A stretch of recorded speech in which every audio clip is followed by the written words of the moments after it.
이번에 술지음에서는 발효지를 빚어가지고 증류하는 그 실습을 진행을 하고 있습니다. 탁주 형태로 600m 정도를 발효를 지금 시키고 있거든요. 이 증류기가 워킹 볼륨이 500리터여가지고 이 500리터 여기까지 해서 술이 이제 좀 달아지니까 한 3분의 1 정도는 끓어서 증발되거나 소주로 이렇게 내려봤기 때문에 이 자켓에 넘치지 않을 정도로 위쪽까지 술을 담는다고 한다면 600리터 가까이 될 것 같습니다. 그 600리터 원주를 담아가지고 증류하는 모습들을 보여드리도록 하겠습니다. 이 증류기는 다단식 동증류기여서 산압식이죠. 그래서 이 90도 정도, 90도가 육박하면은 이제 초류가 나오기 시작을 해서 거의 99도 정도, 100도 가까이 됐을 때 이제 끊어내는 건데, 초류, 본류, 후류를 끊어내는 알코올 도수대에 따라서 품질이 좀 달라지죠. 우선은 이 장비를 어떻게 청소하고 또 어떻게 사용하는지에 대해서 소개해 드리도록 하겠습니다. 스테인리스 증류기가 있을 거고, 그 다음에 우리 소주꼬리 같은 경우는 이제 질그릇 만드는 그걸로 만드는 거고, 이제 종류에 따라서 열 전도율의 차이가 있겠죠. 동이 열 전도율이 가장 좋아요. 단점은 관리하기가 지랄 같아요. 녹슬어. 그러니까 특히나 저희 같이 과일로 증류하는 경우에 저희는 10월 달부터 시작해서 늦어야 한 4월, 5월까지 증류해요. 그러면 5월, 6월, 7월, 8월, 9월 5개월이나 6개월은 증류기 가동을 안 하겠죠. 그때 이제 계속 사용하면 오히려 녹이 덜 쓰는데, 알코올하고 닿고 뭐 하니까 가만 놔두면 이제 오히려 녹이 더 쓰는 거죠.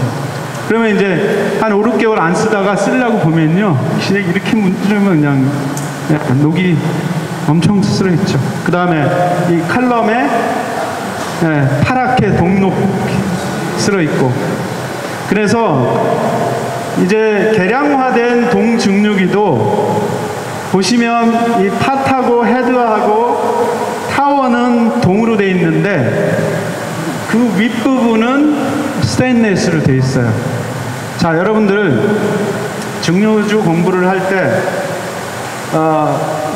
휘발성 물질과 불휘발성 물질이 있어요. 즉, 예를 들어서 레드 와인을 증류하면 빨간색 증류주가 안 나와요. 즉, 색은 안 넘어가. 그쵸? 그 다음에 자, 달콤한 술, 스위트한 와인이나 스위트한 막걸리 탁주를 넣고 증류하면 달콤한 증류주가 나오겠죠? 예? 예? 안 나와요. 당분 안 넘어가. 단백질 안 넘어가. 효모 안 넘어가. 그죠? 자, 동록이나 동해 성분들도 기본적으로 휘발 안 돼요. 근데 이제 만약에 이 컨덴서의 안쪽에 그 관들이나 이게 동으로 돼 있다. 그 다음에 파이프가 동으로 돼 있다. 위까지. 그러면 최종적으로 나오는 결과물에 내부 청소가 잘 안 돼 있고 녹슬어 있고 그러면 뭐야, 해로운 성분 나올 수 있겠죠. 동록이 나올 수 있겠죠.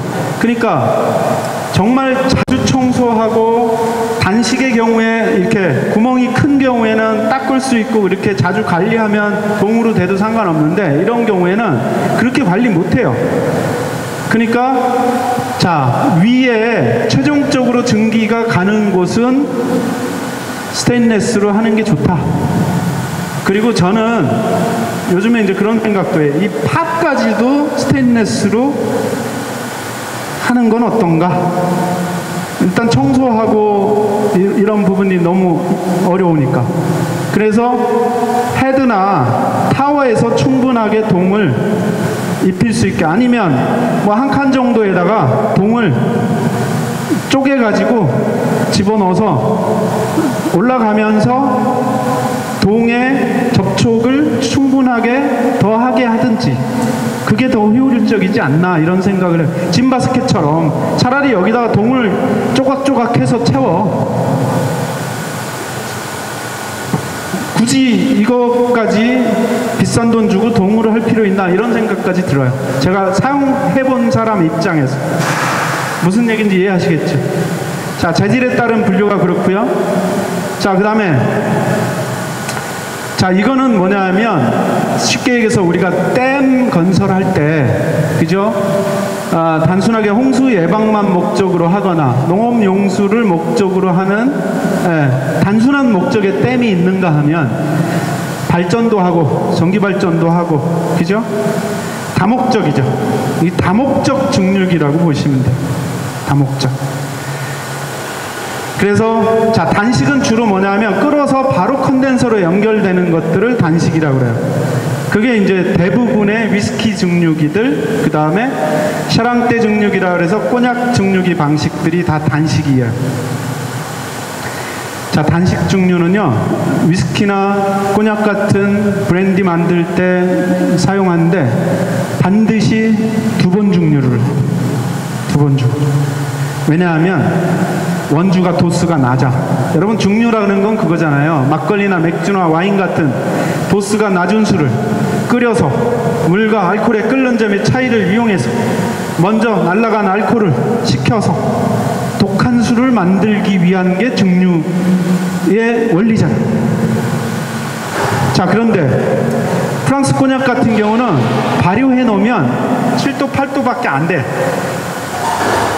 맥주도 그렇죠? 그러면 그거를 60도나 70도로 만들려면 증류 효율이 너무 떨어지는 거예요. 단식으로 70도에 끊으면요, 아직도 알코올이 많이 남아있어. 그러니까 1차로 증류해서 28도나 30도로 여기에 알코올을 거의 90% 이상 뽑아내. 그러면 이제 보통 꼬냑은 28도, 30도 돼요. 그러면 그거를 모았다가 다시 넣고 한 번 더 증류해. 그러면 이제 아까 7도, 8도였던 게 뭐예요? 28도, 30도 된 거죠. 그러면 그때 가서 60도, 70도로 증류해서 그 다음에 오크통에 들어가요. 위스키도 똑같아요. 2번 증류. 근데 이제 주로 이 다단식은 독일에서 이제 프랑스 놈들이 너무 비효율적으로 하는 것 같아. 그러니까 이제 독일은 그런 것들을 못 보잖아요, 또. 그래서 우리는 기술이 있어. 그래서 요즘에 이제 비싼 거 코테나 뭐 그런 데서 처음 시작한 게 이 다단식. 그래서 쉽게 얘기해서 이거예요. 이거의 목적은 한 방에 2번, 3번 증류해서 독한 술을 한 방에 뽑자. 그거라고 보시면 돼요.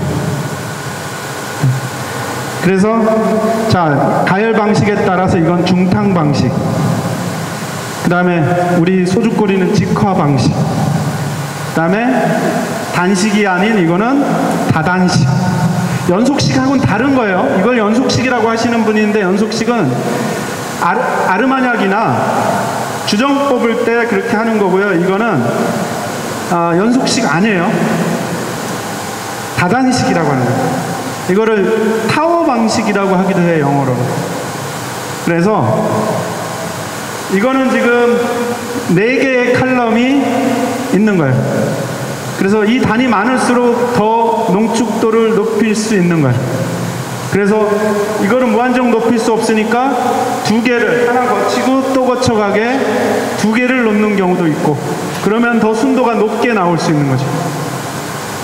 단이 많을수록 고농도의 알코올을 더 뽑을 수 있다고 보시면 돼요. 그러니까 농축을 더 잘할 수 있다, 이렇게 보시면 돼요. 이해하시겠죠? 네. 자, 그래서 이거는 단식과 다단식을 둘 다 할 수 있는 중력이에요. 뭐냐? three-way 밸브라 그래요. 3가지 방향으로 열고 닫을 수 있다. 그래서 3-way 밸브라 그래요. 자, 지금 저렇게 돼 있으면 증기가 밑으로 내려와요. 그래서 여기서 올라가는 거죠. 근데 밸브를 위로 하면 위로 가. 밑으로 안 와. 그리고 이쪽으로 가죠. 그래서 컨덴서로 바이오 연결돼. 그러면 이건 단식이죠. 그러니까 단식으로도 쓸 수 있어요. 자, 그 다음에 이게 진바스켓이죠. 이거의 용도는 뭐냐면 향을 입히는 용도예요. 여기 동으로 된 구멍 뚫린 바스켓이 있죠. 여기다가 예를 들어서 여러분들이 솔잎을 넣어서 여기를 닫아놓고, 자, 다단식을 쓰든 단식을 쓰든, 자, 이리 갔다가 올라갔다가 여기를 거쳐서 이렇게 가게 되면 여기에 있는 허브나 솔잎이나 예를 들어서, 자, 이런 경우요.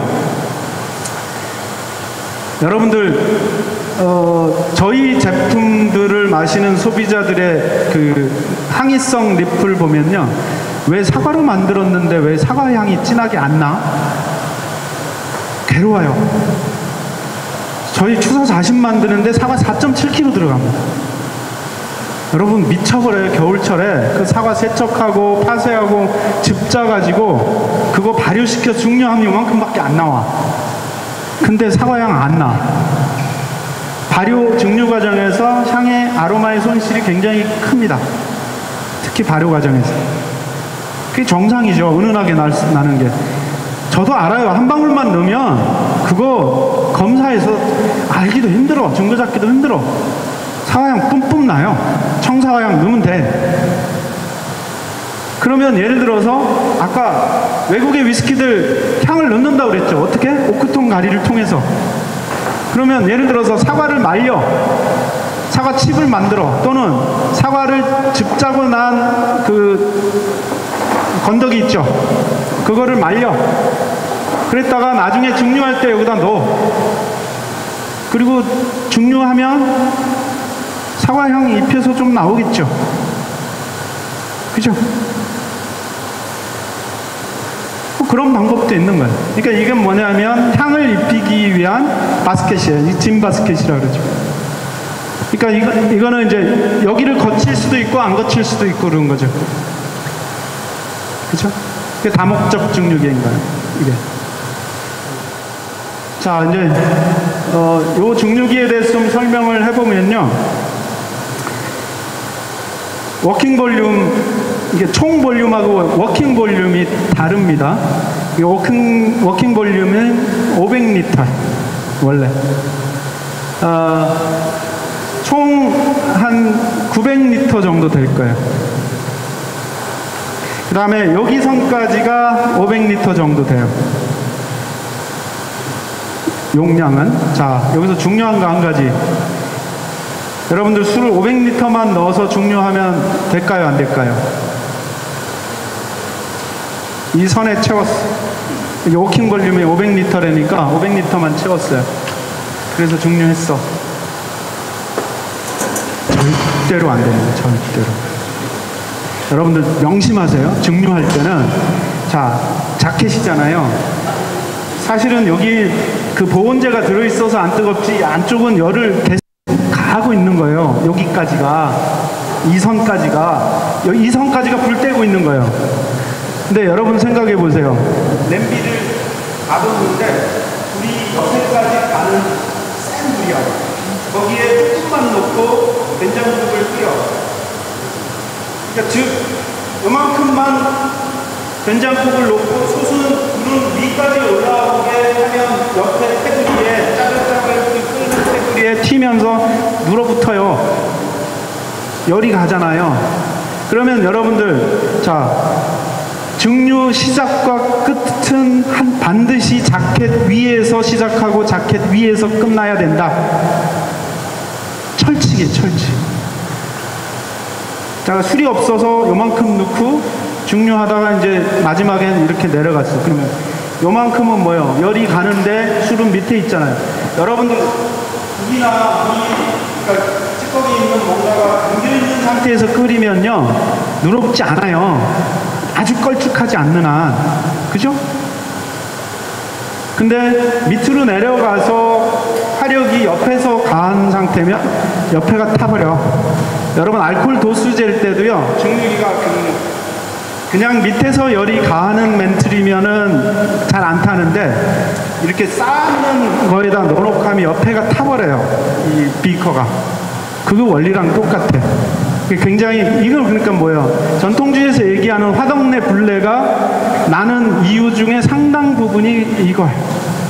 솥에서 옆에서 태워 먹는 거지. 그래서 지금 이거 어떻게 했냐면요. 지금 여기까지밖에 안 차 있었어요.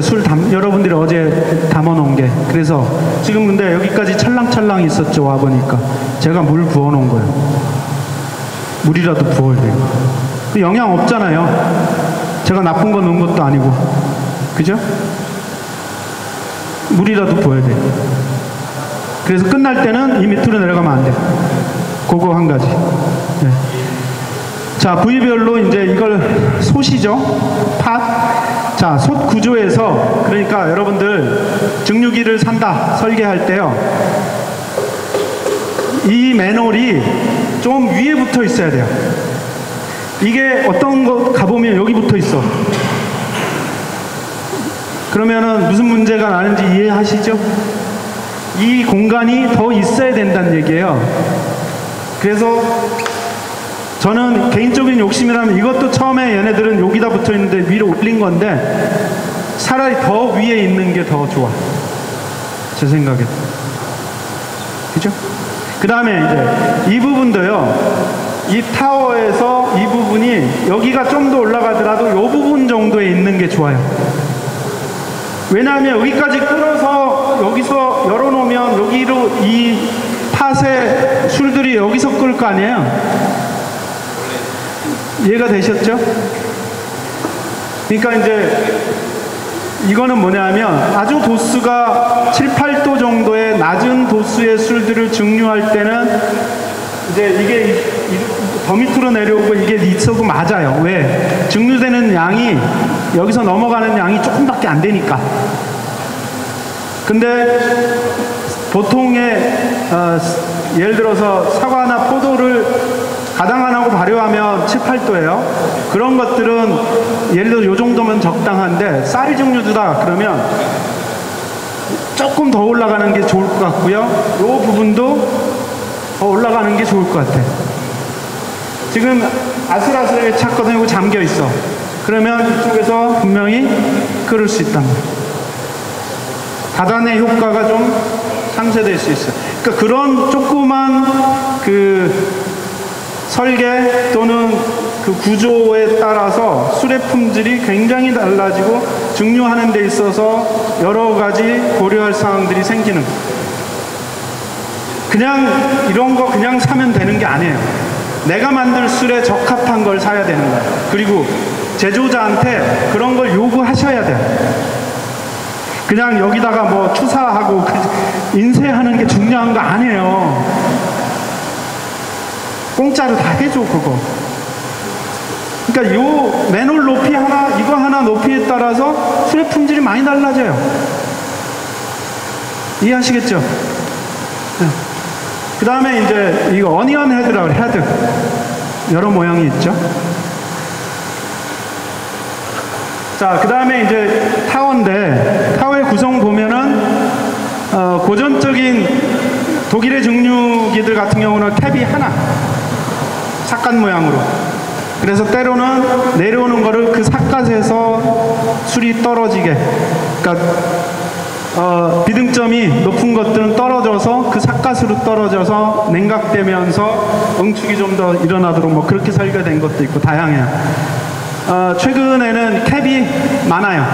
안에 캡이.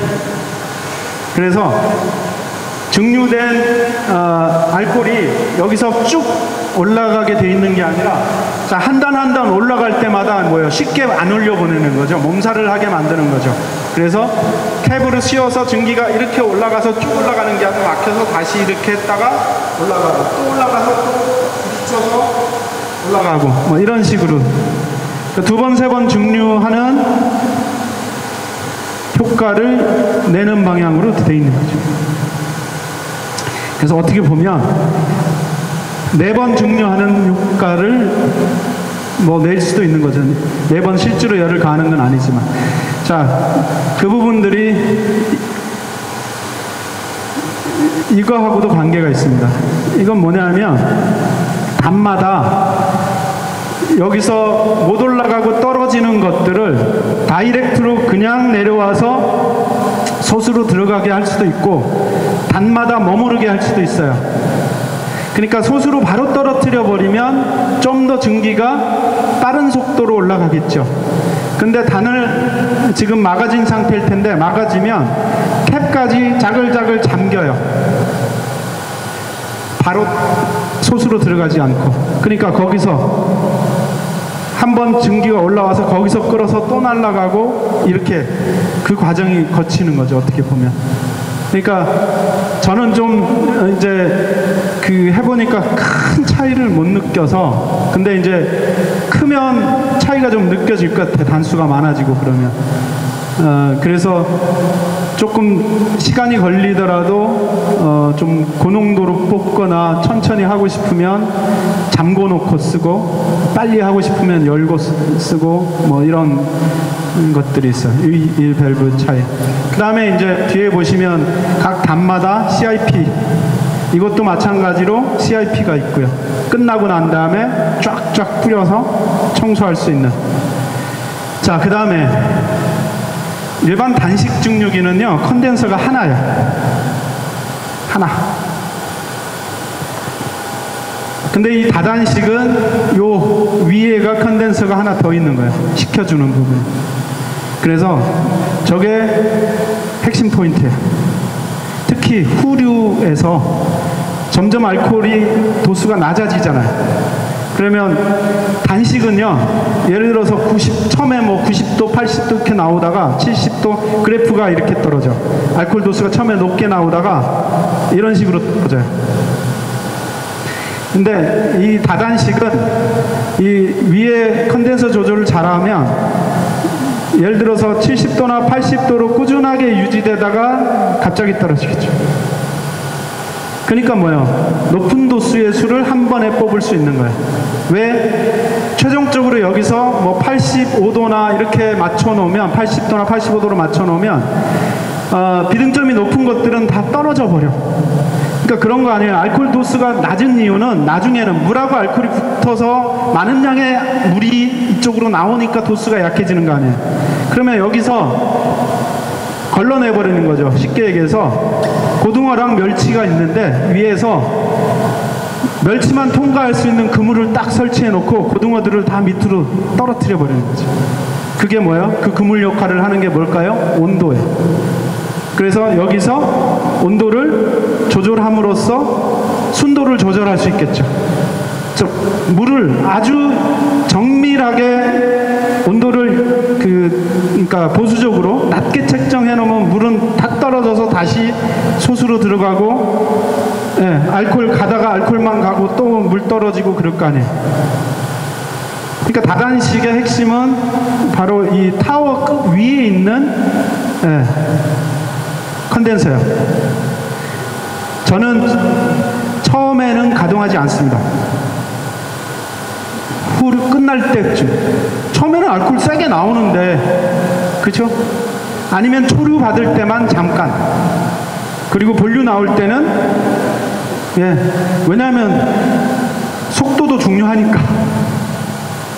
그래서 뒤에 이제 후류 갈 때는 가동해서, 왜냐하면 60도, 70도, 이게 50도 유지를 해야 될 거 아니에요. 20도, 30도로 받아버리면 안 되잖아. 저걸 가동 안 하면 나중에 20도, 30도 이렇게 된다. 이해가 되시죠?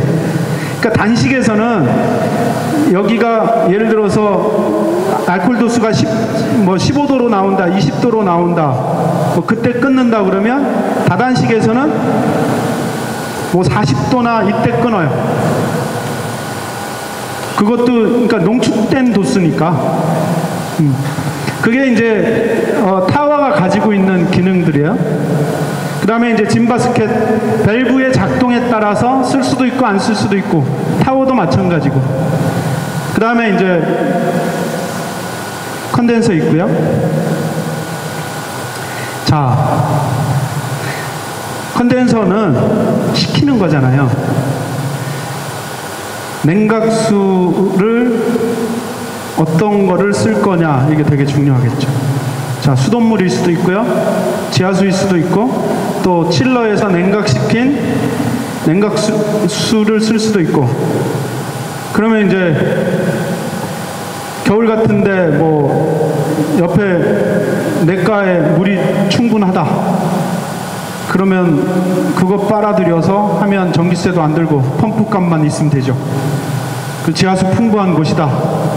저희는 어떻게 하냐? 블루베리 물을 자주 줘야 돼. 그래서 지하수 퍼서, 왜 주로 겨울에 중요하니까 탱크에 모았다가, 그러니까 한 10톤짜리 탱크에 모았다가 그거 이제 블루베리 밭에 주고. 때로는 이제 증류기를 여러 대 가동하면 모자라면 칠러 가동도 하고. 자, 그런데 될 수 있으면 차갑게 식히는 게 좋다. 자, 여러분들이 식혀서 나오는 게 예를 들어서 30도, 35도, 40도 다 술이. 그러면 여러분들 생각해 보세요. 사과 향이 나죠. 딸기 향 나죠. 그러면 그 향기 성분은 끓는 점이 높을까요, 낮을까요? 대단히 낮아요. 끓는 점이 30도도 안 돼. 그죠? 근데 여기서 나오는 온도가 높으면 안 그래도 손실된 향들이 증류해놓고도 많이 날아가 버리겠죠. 그러면 빨리 식히는 게 좋겠죠. 단점도 있어요. 조금 높아야 초기에 탈기 과정들이 원활하게 진행돼서 좀 거칠고 이런 부분들이 좀 부드러워지는 그런 것도 있긴 한데, 아무튼 높으면 내가 지키고 싶은 향도 많이 날아간다. 그러니까 쿨링 잘해야 된다. 하는 부분들을 생각해야 되고요. 그 다음에 이제 여러분들 만약에 증류소를 차린다 그러면 생각해야 될 것들이 몇 가지가 있어요. 하나, 증류하고 난 거 이거 좋은 거 아니죠. 그죠? 이거 여기다 그냥, 여기는 이제 저기 폐수 저기가 이 처리장으로 가니까 근데 예를 들어서 저희 같이 농장하고 시골에 물 맑고 산 좋은 곳에 와이너리가 있고 증류소가 있는데 하루에 저희 한 번 하면 2톤짜리거든요. 그러면 한 적어도 1.5톤은 나와. 그거를 개천에다 흘려보내면 마을에서 쫓겨나죠. 쇠고랑 차요. 1년에 저희 그거 탱크 15톤 탱크에 모아서 보통 3, 4일에 한 번씩 치워가요. 폐기 처리 업체에서 1톤당 120만 원인가 줘요. 1년에 한 4천만 원 들어가요. 그 비용만. 그러니까 집에서 20리터, 30리터 증류하는 거하고 상업적으로 증류하는 거하고 저 대기업만 뭐 폐수 보내는 거 아니에요. 그러면 그 환경적인 부분들을 어떻게 할 건가 생각하셔야 되는 거죠. 자, 냉방기 가동하셨나요? 냉각기. 그러니까 증류하고 나온 폐수는 우리가 와인 담그거나 술 담고 나서 탱크 청소하는 정도의 수준이 아니에요. 그러니까 저희는 철저하게 예를 들어서 와인 담았던 통도 1차 물로 세척한 거는 그 폐수통으로 다 넣거든요. 그 다음에 이제 2차 정도는 거의 깨끗해요. 그것만 흘려. 그러니까 또랑 보면 썩어 있는 게 없어요. 고용물들이기 때문에. 근데 이제 직관돼 있는 곳들도 그 양을 처리 용량이 있을 거 아니에요. 초과되면 문제 생기면 이제 그 페널티나 뭐 알리지 않고 뭐 이렇게 됐을 때 그런 문제가 나올 수 있겠죠. 자, 그 다음에 아까 에너지 문제들 생각을 하셔야 돼요. 그러니까 열원은 뭐냐면 저희 같은 경우는 기름 보일러로 스팀을 만들어서 스팀을 공급하는 스팀으로 가열하는. 여러분 작은 거는요 100리터나 50리터짜리는 전기 봉 넣어서 하셔도 돼요. 오히려 그게 간편할 수도 있어. 근데 200리터나 300리터 이상 되면 전기로 할 생각 하지 마세요. 돈 많이 들어요. 그러니까 가장 효율적인 게 스팀으로 하는 거예요. 그리고 열 조절하기도 좋고. 자, 이 자켓에 스팀이 아니라 물을 데펴서 하는 경우에 온도 조절하기가 쉽지가 않습니다. 자, 100도로 달궈졌다 그러면 그걸 떨어뜨리기가 바로 떨어지지가 않잖아요. 예를 들어서 스팀은 끄면 바로 식는데, 그러니까 열량을 조절하기가, 컨트롤하기가 쉽지가 않아. 무슨 얘기인지 이해가 되죠? 그러니까 스팀이 제일 좋을 거다 하는 얘기예요. 그 다음에 이제 스팀을 하는 방법은 제가 해보니까 2톤 정도까지도 자켓 방식이 유효한데, 더 커지면 안쪽에 사관을 넣어서 스팀을 가열하는 방법도 고려해 보셔야 돼요. 그러니까 위스키 증류소들에서 큰 증류기들이 사관을 넣어서 증류하는 방식들도 병행하기도 합니다. 이해하시겠죠? 네, 그런 것들이 있고요. 저도 그렇고 작은 증류소에서 제가 그런 경험이 있어요. 밤에 혼자 탱크 위에 올라갔다 미끄러져서 사다리에서 거꾸로 떨어졌어요. 그래서 떨어졌는데 바닥에 지금 깨구락지처럼 누워 있는 거죠. 겨울이었는데 아무도 없어 주변에. 그래서 정신 차려보니까 이건 내가 죽었나 살았나. 그래서 이제 와이프한테 누워서 전화했어요. 난 멀쩡한 것 같은데 내려와 볼래? 그러니까 그런 사고들이 요즘 꽤 많아요. 그러니까 외국 같은 경우는 2인 1조 작업하고, 그 다음에 일정 높이 이상 되면 항상 안전바 하고, 그 다음에 작업장에 여러분들 이게 장화 안 돼요. 이 토우 있는 거 있죠. 외국 같은 경우 와이너리에, 주로 캐나다의 와이너리에서 주로 많이 신는 비싼 신발이에요. 그러니까 이제 그런 부분들 하나 있고요. 그러니까 특히 요즘에 저런데도 사다리 타고 갔다 살짝 미끄러지면 골절상을 입거나 다치는 경우, 그런 경우 많습니다. 자, 그 다음에 자, 증류라고 하는 거는 이 감압식도 그렇고 다단식도 그렇고요. 그렇게 생각처럼 위험하진 않아요. 이런 것만 이런데 그냥 괜히 손대거나, 이 스팀이 나오는 곳인데, 그죠? 이런데 터지거나 그럴 일은 별로 없는데 돌발 변수가 많이 있을 수 있어요. 예를 들어서 이런 거요. 센서를 부분 다 달아서 자동화를 하면 좋긴 한데, 자동화라는 게 일정 정도 규모가 안 되잖아요. 그러면 어느 한 부분 고장 나면 기계 전체를 못 써. 그리고 고치지도 못하고 여러 가지 어려움이 있어. 그러니까 처음에는요, 기본적인 것만 컨트롤 패널 해서 껐다 키는 정도만 하셔야 돼요. 자, 그런데 이거요. 내가 이거 가동해 놓고 냉각기 키는 걸 잊어먹고 손님 와가지고 딴짓거리 하다 와보니까 여기가 스팀으로 꽉 찼어. 저도 그런 적이 있어요. 누가 찾아왔어. 하다 보면 내가 증류기 걸어놓은 걸 잊어버려. 내려와 봤더니 여기가 꽉 차 있어요. 여러분들, 알코올 증기가 차 있는 거예요. 알코올 증기가 들어가면요 진짜 숨쉬기가 힘들어. 연기보다 더 위험해. 그죠? 그 다음에 지금 이거 같은 경우요, 와인 증류할 때는 소포제를 안 넣습니다, 저희는. 그리고 완전 완전 발효를 해서 넣는 경우에 거품이 많이 안 생겨. 근데 지금 이거 발효 끝나자마자 지금 발효도 다 안 끝났더라고, 보니까. 그죠? 안에서 발효되고 있더라고. 그러면 이 정도 넣으면요, 부글부글 해서 거품이 막 이렇게 올라가. 네. 거품이 막 넘어가. 근데 다행히도 이거는 웬만큼 넘어가서 여기까지 넘어가기까지는 안 해. 근데 이제 여기 청소해야 되고 뭐 이렇죠. 단식은요, 넘어가서 뿌옇게 나와. 자, 그래서 이거는 소포제를 50 ppm 정도, 10리터당 0.5g 총 600리터 잡고 30g 정도의 속포제를 넣었어요. 거품 안 나게 하는 거. 네. 자, 이제 그런 부분들 있고요.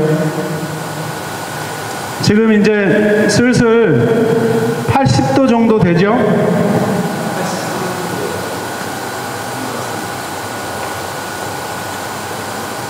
자, 이제 여기부터 달궈지기 시작을 할 거예요. 근데 여기 이제 지금은 좀 미지근한 상태예요. 그러면 이제 여기부터 온도가 올라갈 거고요. 여기에서 또 이거 통과하는데 시간이 좀 걸릴 거예요. 그러면 초류가 이제 넘어가는 거는, 자, 여러분, 초류 걷어내야 되죠. 초류 왜 걷어내죠? 메탄올. 네. 자, 초기에 뭐 아세트알데히드나 향기 성분들, 그 다음에 메탄올 끓는 점이 낮은 것들이 먼저 나와요. 자, 초류를 많이 걷으면 뒤끝은 깨끗한데 향의 대부분을 잃어. 적당히 걷어내야 돼요. 그 다음에 또 한 가지, 쌀 증류주의 경우에는 초류 걷어내는 의미가 그렇게 많지는 않습니다. 메탄올 거의 없어요. 그러니까 쌀 증류주는 초류 걷어내지 마세요. 걷어내도 아주 조금만. 근데 과실 증류주는 좀 달라요. 과실 증류주는 발효를 어떻게 하느냐에 따라서도 달라지는데, 예를 들어서 이런 거요. 사과를 갈아가지고 즙을 짜잖아요. 그러면 수율이 굉장히 적게 나와. 힘들어. 생사과 즙 짜서 그걸 발효시키면 양이 적어. 근데 사과 갈아서 그대로 발효시키고 증류하면 양이 많죠. 근데 과일의 섬유질은 발효되면서 메탄올이 많이 나와요. 그러니까 여러분, 레드 와인하고 화이트 와인은 발효 방법이 달라요. 레드 와인은 펄프 발효예요. 으깨서 껍질에 있는 색소가 발효 과정에서 충분히 색으로 나와야 되니까 건더기 발효, 펄프 발효. 화이트 와인은 착즙 발효예요. 주스 발효. 그러면 여러분들이 과일 가지고 증류한다 그러면 착즙 발효예요.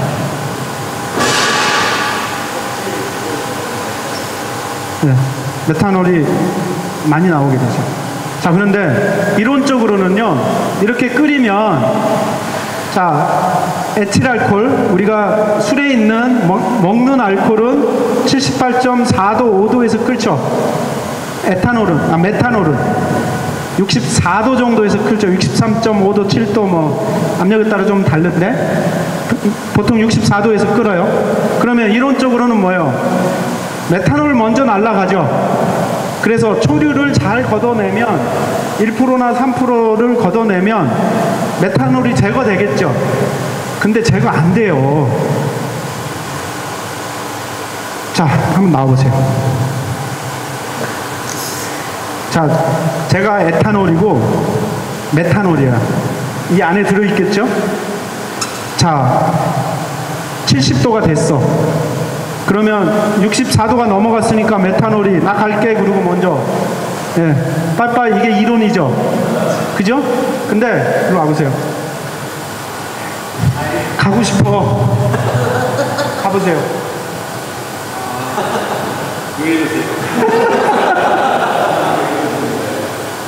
이게 메탄올 문제가 붙어 있어요.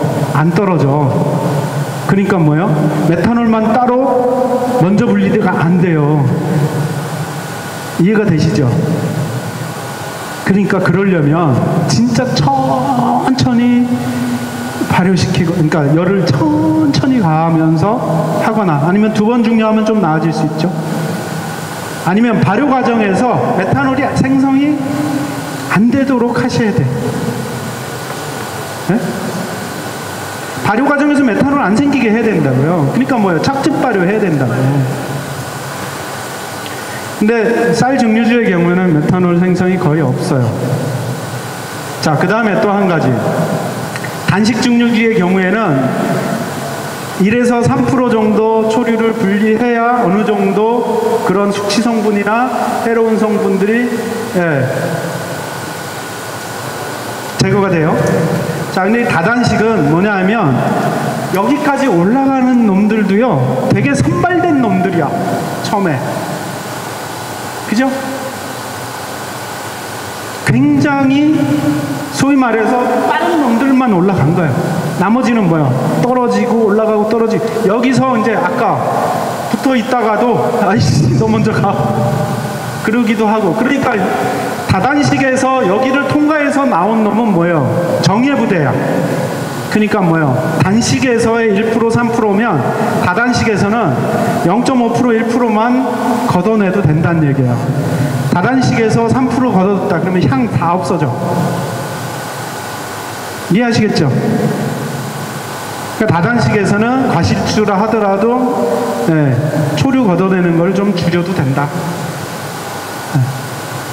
그런 부분들을 좀 말씀드리고 싶어요. 네? 어떤 거요? 고구마는 안 해봐서 잘 모르겠는데. 그러니까 여러분들이요 그걸 해보셔야 돼요. 초류를 예를 들어서 1% 한 거랑 0.5% 한 거랑 메탄올이나 그런 검사를 한번 해보세요. 분석을 좀 해봐. 그래서 저는 그랬어요. 펄프 발효한 거랑 착즙 발효한 거랑 초류 분석을 해봤어요. 그랬더니 메탄올 함량이 엄청나게 차이가 나는 거예요. 본류에서도 메탄올이 수치가 사과를 즙을 짜서 발효시켰더니 메탄올 거의 안 나와. 근데 펄프 발효했더니 건더기랑 같이 발효시켜서 증류했더니 메탄올 수치가 보통 예를 들어서 국세청에서 허용하는 증류주에서 1이라 그러면 0.5나 0.6 나와. 많이 나오는 거야. 그러니까 발효해서 잘 해야 돼요. 자, 그 다음에 과실주에서 아황산염이라는 거를 갈변이나 살균 목적으로 집어넣거든요. 꼬냑 만들 때요 아황산염을 안 넣거나 아주 조금만 넣어. 자, 아황산염은요 검출이 돼. 날라와. 그러니까 와인에 아황산염이 있잖아요. 심지어 농축돼, 알코올 농축되듯이 수치가 와인보다 더 나와. 근데 증류주에서 아황산염이 필요한 존재가 아니거든요. 왜? 와인에서 갈변 방지나 살균 목적으로 넣는 건데 증류주는 독한 술인데 그게 있을 필요가 없잖아요. 그러니까 과실주 만들 때 아황산염을 발효 끝나면 증류 바로 할 건데 색깔 변하는 거 뭔 상관이에요? 오래 둘 것도 아닌데. 그죠? 산화되는 거 아무 신경 쓸 필요가 없는 거죠. 그러니까 아황산염을 안 넣거나 조금만 넣어요. 증류 목적일 경우. 네? 그런 부분들 하시면 되고. 초류 나올 때가 된 것 같은데 90도 그러니까 90도 정도 되면 초류 나올 텐데 여기까지 올라갔어요. 지금 보시면 떨어지고 있죠? 네. 그러니까 끓는 점이 높은 성분들은 올라가다가 다 떨어지는 거예요.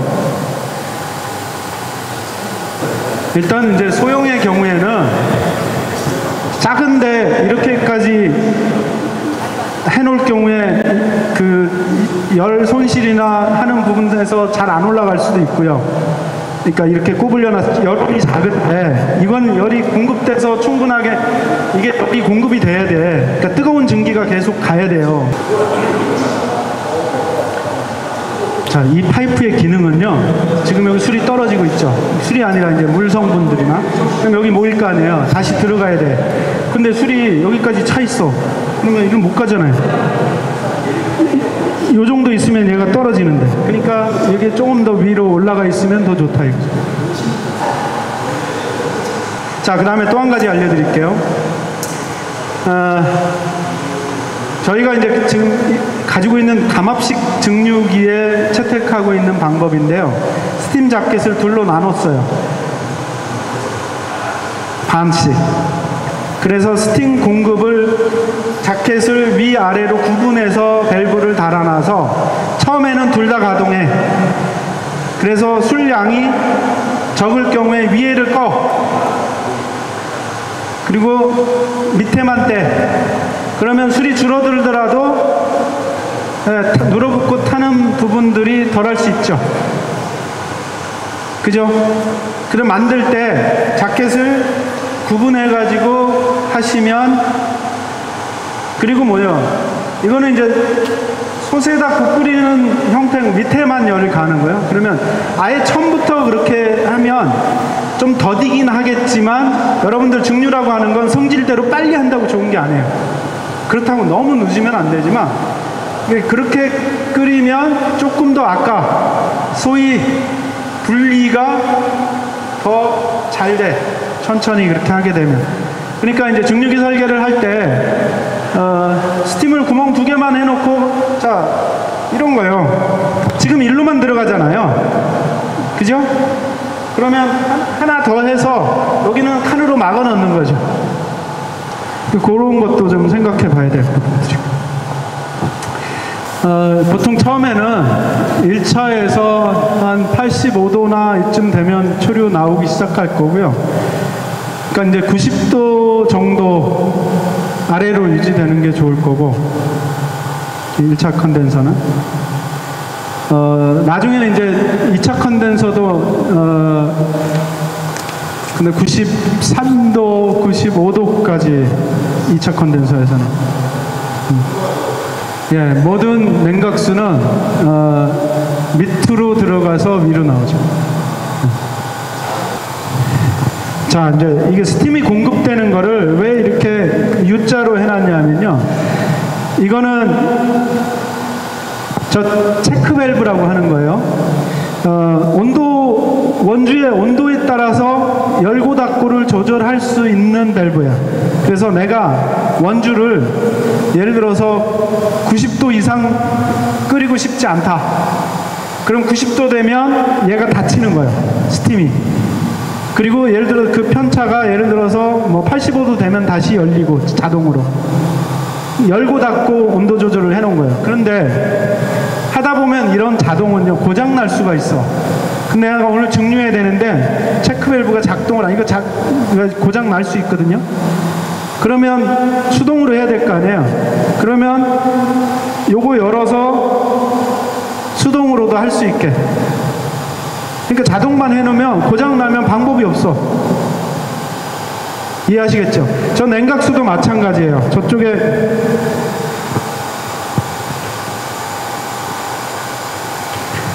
이 냉각 공급되는 것도 온도로 온도가 예를 들어서 몇 도 이상 올라가면 냉각수가 열려서 공급되게 하고 이렇게 해놨는데, 보통은 그냥 냉각수 오는 대로 흘려서 보내게 돼 있는데, 냉각수가 아까우면 이제 컨트롤을 할 수 있게 해놨어요.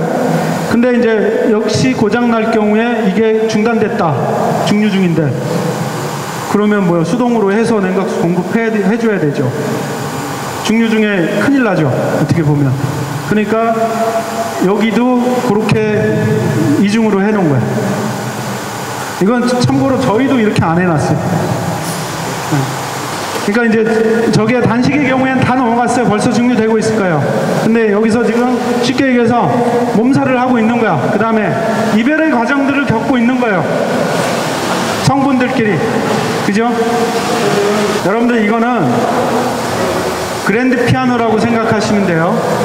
근데 내가 바이엘도 못 뛴 수준의 연주 실력이다. 그러면 그랜드 피아노가 필요가 없는 거죠. 풍금 가지고도 훌륭한 연주할 수 있는 뮤지션이 있는가 하면, 그러니까 악기를 다루는 거라고 생각하시면 돼요. 그러니까 여러분들이 증류기를 한참 안 쓰잖아요. 그러면 물로라도 한번 증류해서 스팀으로 한번 청소를 하거나, 그 다음에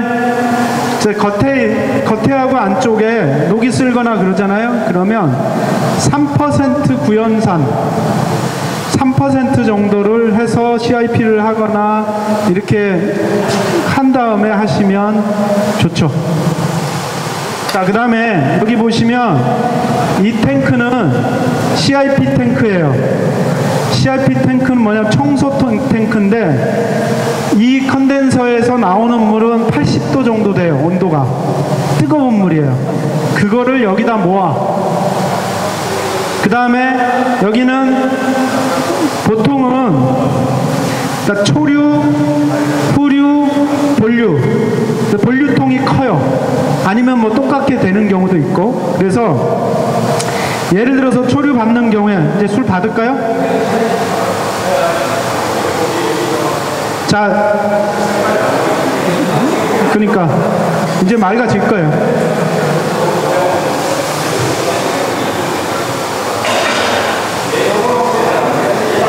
그러면 이것만 따로 받든지. 이제 맑아지잖아요. 그죠? 이제 됐어. 자, 그래서 장모 놨다가 초류 받을 양 정도를 비커를 해서 따로 받거나, 저희는 비커 가지고 해요. 그 받을 양을. 그 다음에 이제 이 밸브를 열면 이쪽으로 들어가면 그게 본류죠. 그 다음에 이제 여기 잠그고 이거 열면 나중에 후류. 그죠?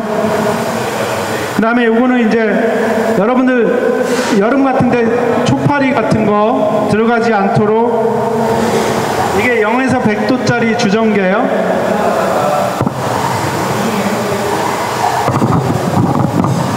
자, 여기다 꽂아 놓으면 나오는 알코올의 도수를 계속 보면서 체크할 수 있어요.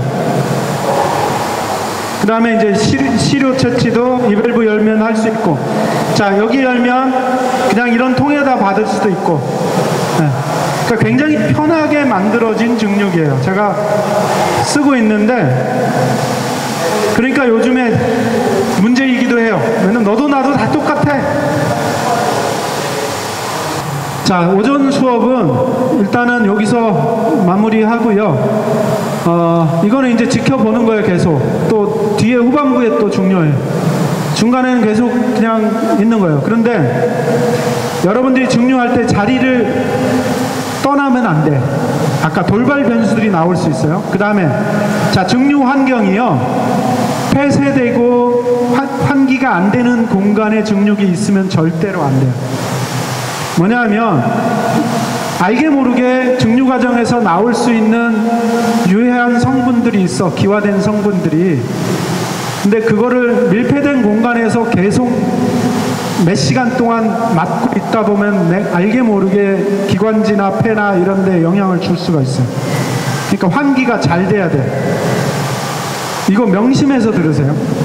여러분들 골방 같은 증류소에서 거기서 핸드폰 보면서 책 보면서 증류되는 5시간, 6시간 동안 계속 있으면 몇 년 안 가서 진짜 죽어요. 농담 아니에요. 그러니까 젖어 들어가는 거예요. 근데 그런 것들 좀 조심하시고 하시면 되겠습니다. 자, 이상 오전 수업 마치고요. 오후에는 일단 사무실에서 이론적인 부분들 하고 또 왔다 갔다 하면서 수업하도록 하겠습니다. 자, 오전에 고생하셨습니다.